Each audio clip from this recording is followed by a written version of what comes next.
Nggak heran kue wijen ini jadi kesukaan keluarga ya. Nggak orang tua, nggak anak-anak suka dengan kue tradisional ini. Karena memang rasanya itu enak ya teman-teman ya.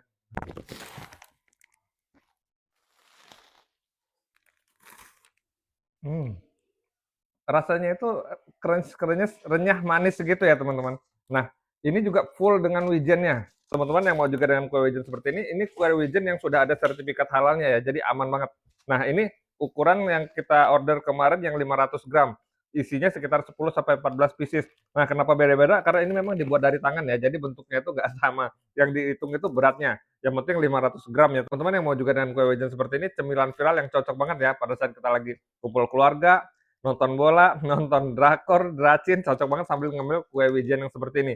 Nah, buat teman-teman yang mau coba juga kue wijen yang lezat dan enak seperti ini ya, mumpung juga saat ini harganya lagi hemat banget, nah teman-teman yang mau langsung aja check out-nya di keranjang bawah ini ya. Hmm.